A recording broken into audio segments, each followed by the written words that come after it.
Chers collègues, la parole est à notre collègue Guy Marius Sagna. Daba Wanyam se prépare.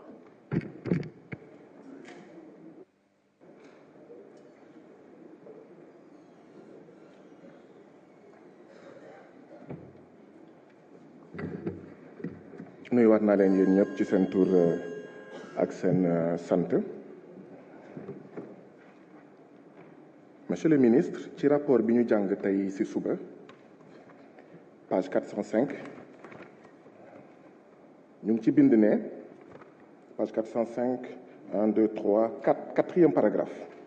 Toutefois, le ministre a souligné quelques difficultés rencontrées au cours de la gestion 2022, notamment le déficit de la formation continue du personnel de supervision et d'encadrement dû à l'inexistence de crédits dédiés, l'insuffisance de ressources humaines spécialisées, la vétusté des équipements météorologiques et des locaux, ainsi que l'insuffisance des moyens du crédit du transport.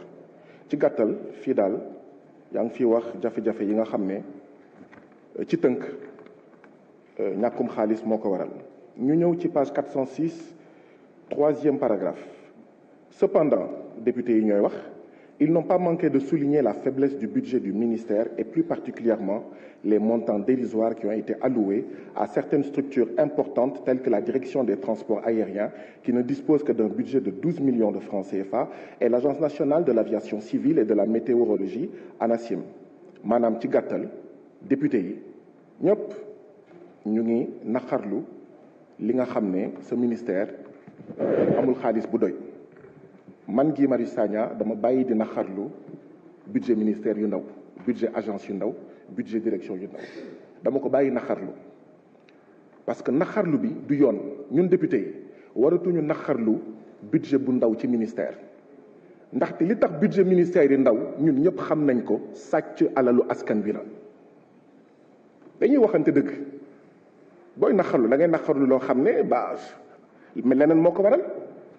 mais ñoom ñi nga xam ne ñoom ñooy ministres yi ñoom ñooy directeurs yi ñoom ñooy sàcc alalu askan wi ci ministères yi ak ci directeurs yi ñu recevoir leen ñuy naxarlu budget bu tuuti mais y a quelque chose qui cloche. ñun waratuñu fii naxarlu ay budget yu tuuti li ñu war a naxarlu mooy nañu bàyyi sàcc xaalisu askan wi ci ministères yi ak ci directeurs yi. monsieur le ministre kii yow la monsieur le ministre kii yow la. damay doxantu ay dëkk yu mel nii Mekkagit ma gis ay ambulance ñu bind ci don de Doudou Ka balaa ngaa nekk directeur wala ministre musoo mayee ay ambulance may wër ci dëkk bi mais ñu ne tabaski ñu ne Doudou Ka may na xar Ousmane Sonko keneen ak keneen. gis ngeen sama micro bi bàyyi leen ni ngeen koy def.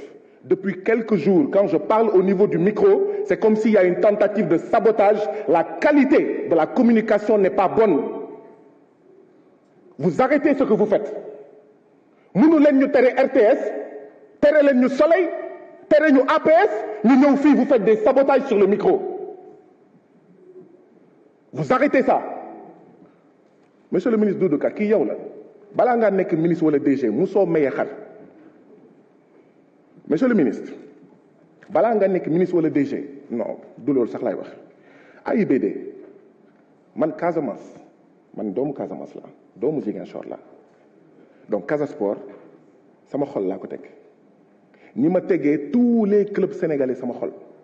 Monsieur le ministre lu tax parce que dañ la nommé AIBD nga jël 50 millions jox ko Casa Sport. Je précise Casa Sport war nañ ko may ay milliards. US Gorée war nañ ko may ay milliards AS Jaraaf war nañ ko may ay milliards mais le problème mooy d'accorduma ak président Macky Sall saa bu nommé ministre fenn wala mu nommé en fait directeur fenn ñooñu di jël xaalisu ministère bi xaalisu direction bi di ko yóbbu seen dëkk ba pare di bëgg a jaxase sénégalais yi seen biir. lenn laay laajte. Est-ce que AIBD bi Teungueth FC nekkee champion en fait du Sénégal joxoon nañ ko 50 millions. Est-ce que AIBD bi Génération Foot nekkee champion du Sénégal jox nañ ko 50 millions. Est-ce que AIBD bi Jaraaf nekkee champion du monde te lii yëpp en fait yàggul 2020-2021 mais Teungueth FC champion du Sénégal est-ce que AIBD jox na ko 50 millions. Génération Foot 2018-2019 est-ce que AIBD jox na ko 50 millions. ASC Jaraaf 2017-2018 est-ce que moo nekk champion du Sénégal est-ce que AIBD jox nañ ko 50 millions. Ce que je dénonce et que je vais continuer à dénoncer et ce que j'ai toujours dénoncé mooy Macky Sall dafa war a bàyyi di jël ses ministres et ses directeurs naan leen utiliser l'argent des ministères et des directions pour gagner vos bases politiques. Il faut arrêter ça parce que da ngeen di jaxase sénégalais yi seen biir mooy indi ñenn ñi naan waaw kii de lu mu jël yóbbu ko Casamance kii lu mu jël yóbbu ko Kaffrine kii lu mu jël yóbbu ko Ziguinchor. Vous ne construisez pas une nation comme ça. Non, vous détruisez une nation. Man dañuma AIBD chaque année champion du Sénégal mu jox ko 50 millions mais au nom de quoi parce que yow yaa fa jaar yow yaa fa nekk momentanément njiit bi ngay jox 50 millions AIBD et quand on le dit ici ñu naan woy waa wàllu waa Yewwi Askan Wi dañuy saaga ay ministres ak ay directeurs mais non ce sont les ministres et les directeurs voleurs qui insultent le peuple en volant les deniers publics, en pissant sur le peuple et en faisant croire au peuple qu'il pleut. C'est ça la vérité. Et ça, vous ne voulez pas le dire. Non, on n'est pas là pour vous humilier. Par contre, c'est vous qui êtes là pour nous humilier. Chaque fois, vous envoyez des nervis, élections en dehors des élections, et vous parlez d'humanisation de la politique. En donnant un mouton à Ousmane Sonko. Ousmane Sonko n'a pas besoin de votre mouton. La présidente Aïda Mbodj n'a pas besoin de votre mouton. Le président Khalifa Ababacar Sall n'a pas besoin d'un don de mouton de votre part. Vous voulez humaniser la politique. Vous arrêtez, vous cessez d'être un nervi de l'APR. Vous êtes une très mauvaise nouvelle. Votre nomination sur ce ministère est une très mauvaise nouvelle pour le Sénégal. Parce que c'est la promotion d'un nervi au service du président Macky Sall. Et ça, c'est inacceptable. Vous n'avez pas honte? Ousmane Sonko refuse de prendre votre mouton. Vous dites, oui, c'est un khawmalan contre l'humanisation de la politique. Mais bon sang, votre mouton, donnez-le aux millions de nécessiteux qu'il y a dans ce pays du fait des options antinationales, antidémocratiques, antipopulaires du président Macky Sall. Vous arrêtez de faire le cinéma et vous arrêtez de bastonner les gens. Parce que ce qui va se passer, mais c'est ce qui s'est passé à l'Assemblée nationale. Vous allez envoyer vos nervis bastonner des militants du PASTEF. Un jour, ils vont riposter. On va dire, voilà les violents. Depuis 2012, c'est comme ça.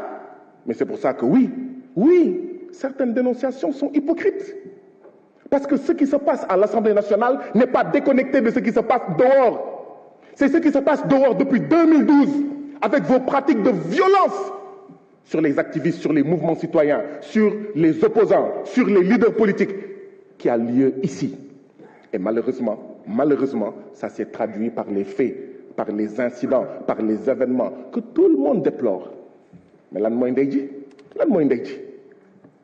Mais ici, c'est le Sénégal, ça ne vous appartient pas. Ça ne nous appartient pas, mais ça ne vous appartient pas. Pourquoi régulièrement vous utilisez l'argent des Sénégalais pour payer des nervis? Pourquoi régulièrement vous utilisez l'argent des Sénégalais pour mais consolider votre base politique? Ce sont des crimes économiques. FONGIP, scandale. AIBD, scandale. C'est pour ça que je dis oui, vous êtes une très mauvaise nouvelle à la tête de ce ministère. Et ce sont ces scandales-là que vous commettez, que vous avez commis par d'autres ministres, par d'autres directeurs, commis également par le parrain des détournements dans ce pays. Je veux citer son Excellence, Monsieur le Président de la République du Sénégal, Macky Sall, qui réduisent les ressources yi nga xam ne dafa waroon dem ci askanu Sénégal. C'est ça la vérité. Du loolu rek. Tey ministre de l'économie et des finances bu ñëwee dinañ waxtaan ci leneen li nga xam ne moo waral Sénégal ndóol bokk ci ñaar fukki réew ak benn yi gën a ndóol mais benn bi mooy sàccum xaalis bi man nag du ma ñaaw ba pare ñàkk fayda du ma xaar tubaab yi naan africains yi ils ont des dictateurs ñooy sàcc xaalis moo tax patati patata du ma ko xaar maa koy waxal sama bopp ñun ñoo war a bari suñu bopp ñun ñoo war a xeex suñu bopp pour arrêter la classe politique quelle qu'elle soit y compris si demain Ousmane Sonko devenait président ou si demain Khalifa Ababacar Sall devenait président, nous devons lutter contre les détournements. Dafa doy. Arrêtez de détourner l'argent du pays. Arrêtez de détourner. bàyyi leen di sàcc xaalisu askan wi pour rek politique, pour consolider cette base politique. C'est ça la vérité. Et ça, si nous n'avons pas le courage de le faire, ce ne sont ni les Français qui vont venir le faire à notre place. Ce ne sont pas les Américains qui vont venir le faire à notre place. Il faut arrêter. Il faut arrêter. Humaniser la vie politique, c'est arrêter d'insulter les gens. C'est arrêter de bastonner les gens, tout simplement parce que, d'accord, beaucoup nous gis ak yen. C'est ça, humaniser la politique. Mais c'est pas tok fi di maye xar, d'accord, bo xamné mais xaliss bi da ngeen ko détourner, je vous remercie. La parole est à notre collègue Daba Wanyan. Ndeye Rama Sissoko se prépare.